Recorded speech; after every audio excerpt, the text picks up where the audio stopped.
Assalamualaikum warahmatullahi wabarakatuh.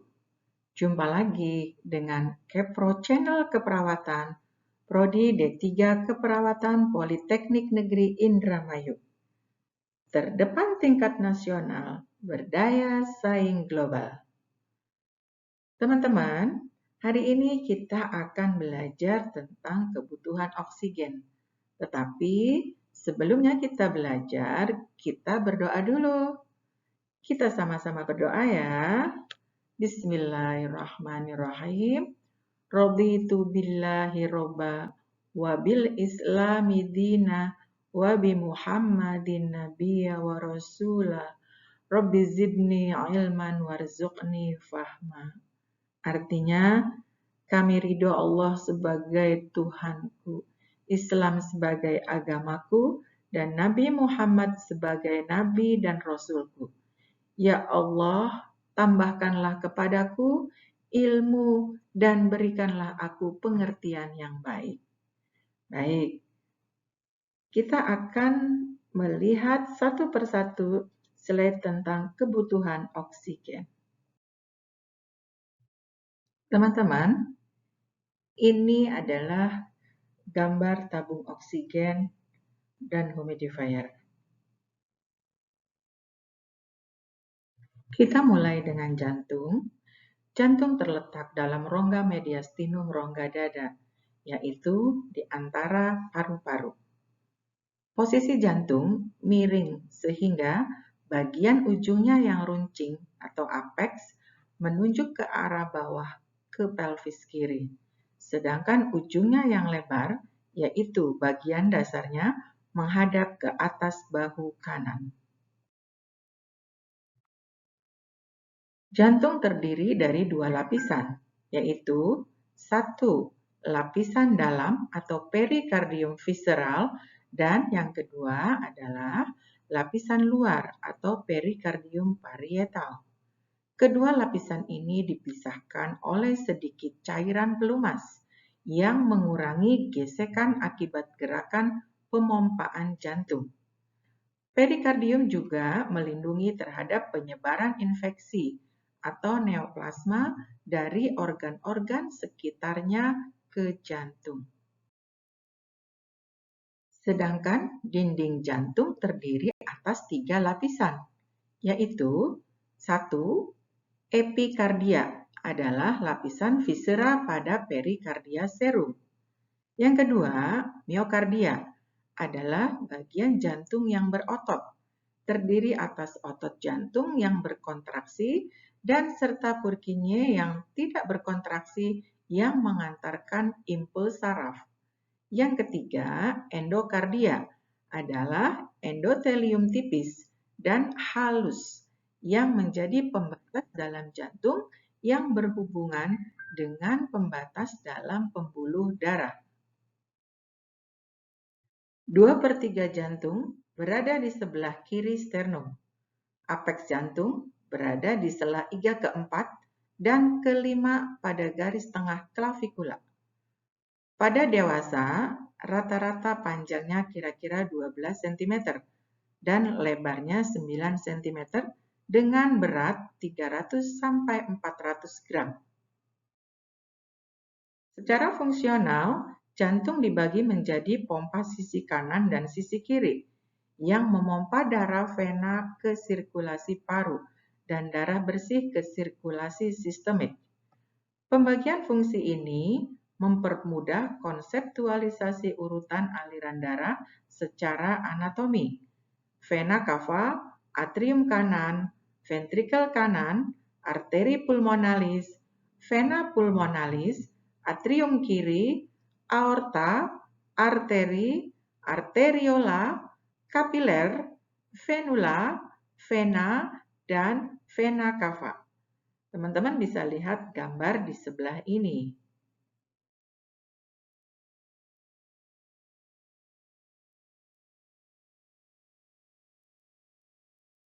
Jantung terdiri atas 4 ruang, yaitu 2 ruang yang berdinding tipis disebut atrium atau bilik, dan 2 ruang yang berdinding tebal disebut ventricle atau serambi.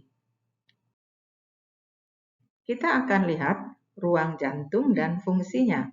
Yang pertama yaitu atrium kanan sebagai penampung atau reservoir darah yang rendah oksigen dari seluruh tubuh melalui vena cava superior dan inferior dan dari jantung melalui sinus koronari.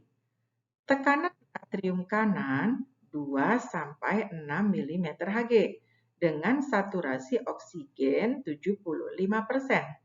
Kemudian, darah dipompakan ke ventrikel kanan dan selanjutnya ke paru. Pada atrium kiri, menerima darah yang kaya oksigen dari kedua paru melalui 4 buah vena pulmonalis. Tekanan atrium kiri 4-12 mm Hg dengan saturasi oksigen 95% sampai 98%. Selanjutnya, ventrikel kanan. Fungsinya yaitu menerima darah dari atrium kanan dan dipompakan ke paru-paru melalui arteri pulmonalis. Tebal dinding kanan biasanya 0,5 cm dan tekanan sistoliknya 15-39 mm Hg dan diastolik 0-5 mm Hg dengan saturasi oksigen 75%. Untuk ventrikel kiri, fungsinya yaitu menerima darah dari atrium kiri dan dipompakan ke seluruh tubuh melalui aorta. Tebal dari dinding ventrikel kiri normalnya adalah 120 mm Hg dan diastolik 0-10 mm Hg dengan saturasi oksigen sebesar 95-98%. Kita sekarang ke katup jantung. Katup jantung adalah jaringan khusus di dalam ruang jantung yang mengatur urutan aliran darah dari satu bagian ke bagian lain. Katup trikuspid lokasinya yaitu antara atrium kanan dan ventrikel kanan. Struktur dan fungsinya yaitu terdiri dari 3 daun katup yang mencegah aliran balik darah dari ventrikel kanan ke atrium kanan selama kontraksi ventrikel. Pada katup semi lunar paru yang lokasinya adalah antara ventrikel kanan dan batang paru, ini terdiri dari 3 flaps bulan berbentuk setengah, mencegah aliran balik darah dari tuntus paru ke ventrikel kanan selama ventrikel relaksasi. Katup bikuspid atau mitral lokasinya antara atrium kiri dan ventrikel kiri. Ini terdiri dari 2 katup yang mencegah aliran balik darah dari ventrikel kiri ke atrium kiri selama kontraksi ventrikel. Sedangkan katup semilunar aorta lokasinya yaitu antara ventrikel kiri dan aorta naik. Terdiri dari 3 flaps bulan berbentuk setengah mencegah aliran balik darah dari aorta ke ventrikel kiri selama kontraksi ventrikel. Teman-teman, kita masuk ke bunyi jantung ya. Bunyi jantung secara tradisional digambarkan sebagai lup-dup dan dapat didengar melalui stetoskop. Lup mengacu pada saat katup AV menutup dan dup mengacu pada saat katup semilunar menutup. Bunyi ketiga atau keempat adalah bunyi jantung yang abnormal yang disebabkan vibrasi yang terjadi pada dinding jantung saat darah mengalir dengan cepat ke dalam ventrikel dan dapat didengar jika bunyi jantung diperkuat dengan mikrofon. Dengan bunyi jantung pertama atau S1 terdengar pada permulaan sistol ventrikel. Pada saat ini, tekanan ventrikel meningkat melebihi tekanan atrium dan menutup katup mitral dan trikuspid. Pada kasus stenosis mitral terdengar bunyi S1 yang abnormal dan lebih keras akibat kekakuan daun-daun katup. Bunyi jantung kedua atau S2 terdengar pada permulaan relaksasi ventrikel karena tekanan ventrikel turun sampai di bawah tekanan arteri pulmonalis dan aorta, sehingga katup pulmonalis dan aorta tertutup. Terdapat dua bunyi jantung lain yang kadang-kadang dapat terdengar selama diastolic ventricle, yaitu bunyi jantung ketiga dan keempat. Kedua bunyi jantung ini disebut sebagai irama galop. Istilah ini dapat digunakan karena tambahan bunyi jantung yang lain tersebut merangsang timbulnya irama galop seperti derap lari kuda.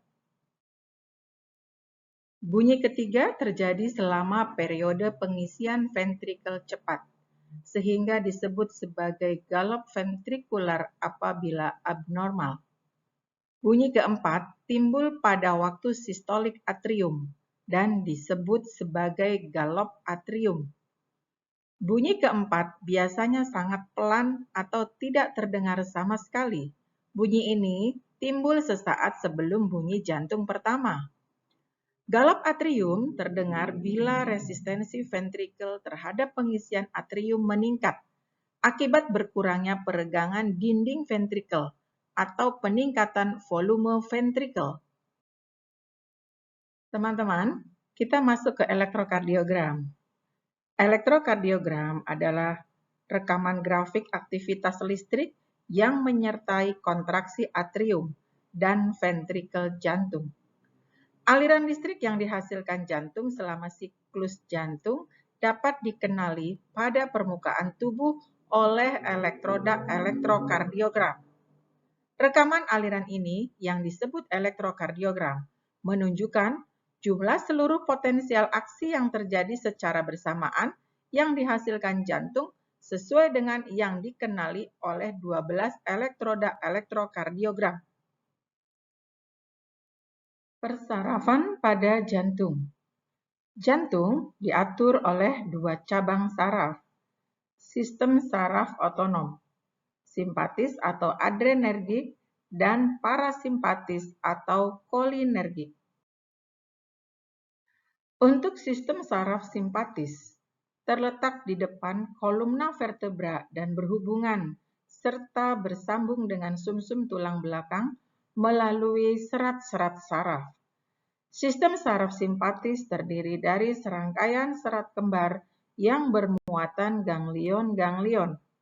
Serat-serat itu bergerak dari dasar tengkorak yang terletak di depan kolumna vertebra. Kemudian berakhir dalam pelvis di depan koksigis sebagai ganglion koksigis. Sistem saraf parasimpatis bekerja sebaliknya untuk memperlambat jantung. Salah satu dari sistem saraf parasimpatis adalah saraf vagus atau saraf kranial ke-10, membawa impuls yang memperlambat denyut jantung dan konduksi impuls melalui nodus AV dan ventrikel. Rangsangan pada sistem ini mensekresikan senyawa kimia asetikolin yang memperlambat denyut jantung. Saraf vagus dirangsang oleh baroreseptor atau reseptor yang peka terhadap perubahan tekanan, khususnya sel saraf di aorta dan pembuluh arteri karotid internal. Masih tentang sistem saraf parasimpatis. Kondisi yang menstimulasi baroreseptor juga menstimulasi saraf vagus. Sebagai contoh, perubahan baroreseptor dapat terjadi selama periode hipertensi atau menggunakan alat untuk menekan arteri karotid untuk menstimulasi baroreseptor. Tindakan ini disebut pijat sinus karotid. Baroreseptor pada pembuluh arteri karotid akan teraktivasi dan menyebabkan perlambatan pada kecepatan jantung. Selanjutnya tentang curah jantung. Curah jantung dapat dihitung dengan mengalihkan denyut jantung dengan isi sekuncup. Curah jantung sama dengan denyut jantung kali isi sekuncup. Untuk rata-rata denyut jantung istirahat 72 detak per menit dan isi sekuncupnya 70 ml per detik. Maka rata-rata curah jantung orang dewasa tersebut dapat kita hitung. Baik, kita lihat curah jantung tadi adalah denyut jantung kali isi sekuncup. Denyut jantungnya 72 detak per menit dikalikan isi sekuncupnya yaitu 70 ml per detik. Sehingga curah jantungnya adalah 5040 ml per menit atau sekitar 5 liter per menit. Selanjutnya yaitu tentang tekanan darah, di mana tekanan darah adalah kekuatan darah terhadap dinding pembuluh darah. Biasanya mengacu pada tekanan darah arteri di sirkuit sistemik. Tekanan darah arteri adalah terbesar selama kontraksi ventrikel atau sistol, ketika darah dipompa ke aorta dan cabang-cabangnya. Tekanan ini disebut tekanan darah sistolik dan secara optimal rata-rata yaitu 110 mm air raksa ketika diukur di arteri brachialis. Tekanan arteri terendah terjadi selama relaksasi ventrikel atau diastol. Tekanan ini disebut tekanan darah diastolik dan secara optimal rata-rata 70 mm Hg. Teman-teman, faktor-faktor yang mempengaruhi tekanan darah yaitu curah jantung, volume darah, dan resistensi perifer. Untuk curah jantung ini ditentukan oleh denyut jantung dan isi sekuncup.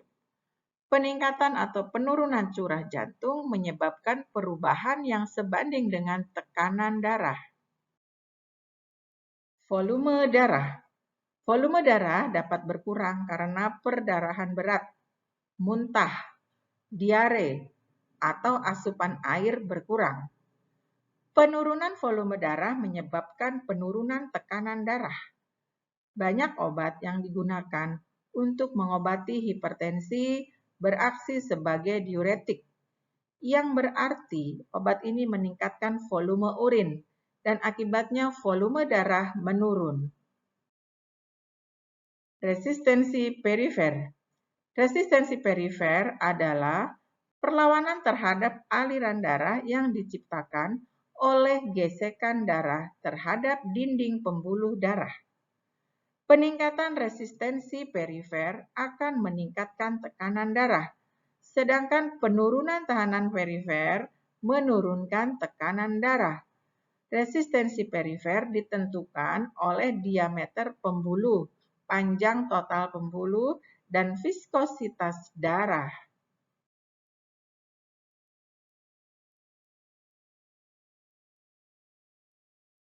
Masih berkaitan dengan resistensi perifer, arteriol memainkan peran penting dalam mengontrol tekanan dengan mengubah diameter pembuluh darah. Ketika arteriol berkontriksi, resistensi perifer meningkat dan tekanan darah meningkat pula. Ketika arteriol berdilatasi, resistensi perifer dan tekanan darah menurun. Selanjutnya kita masuk ke kelainan, gejala, dan prinsip terapi pada gagal jantung. Gagal jantung adalah sindrom klinis yang kompleks dihasilkan dari setiap gangguan struktural atau fungsional dari pengisian ventrikel atau ejeksi darah sehingga jantung gagal memompakan darah dalam jumlah yang memadai untuk mencukupi kebutuhan metabolisme atau jantung dapat bekerja dengan baik hanya bila tekanan pengisian dinaikkan. Penyebab gagal jantung yang pertama yaitu penyempitan pembuluh darah arteri jantung yang disebabkan oleh penyakit kolesterol dan penumpukan lemak jahat. Yang kedua, adanya kerusakan otot jantung. Ketiga, detak jantung yang tidak normal. Dan keempat, komplikasi penyakit lainnya seperti penyakit hipertensi. Selanjutnya yaitu gejala dari penyakit gagal jantung. Pertama yaitu selalu merasakan sakit dan nyeri pada bagian dada. Yang kedua, mudah merasakan capek dan lelah saat beraktivitas lebih. Yang ketiga, detak jantung tidak beraturan dengan irama yang cepat atau takikardi. Yang keempat, S3 galop. Yang kelima, yaitu sering mengalami sesak nafas. Selanjutnya yaitu masih tentang gejala dari penyakit gagal jantung, yaitu udim paru, kardiomegali radiografi, penurunan kemampuan bergerak, mengalami gejala batuk yang terus-menerus atau berulang dan sering, hilangnya fokus pikiran karena tidak bisa berkonsentrasi. Untuk prinsip terapinya yaitu meningkatkan curah jantung, mempertahankan tekanan darah normal, mencegah komplikasi. Untuk terapi farmakologi yaitu dengan golongan obat inotropik glikosida jantung atau biasanya digoxin atau digitoxin, kemudian golongan diuretika diantaranya yaitu furosemid, kemudian antagonis aldosteron, golongan AC inhibitor, golongan beta blocker, antikoagulan, vasodilator, statin sebagai terapi adjuvan. Untuk terapi non-farmakologi, kita harus modifikasi gaya hidup dan pola makan. Mengkonsumsi makanan rendah lemak seperti yang terdapat pada sayur, buah-buahan, dan biji-bijian. Mengurangi konsumsi gula. Selanjutnya, tentu saja berolahraga secara teratur dan istirahat yang cukup. Sekian dulu kuliah hari ini.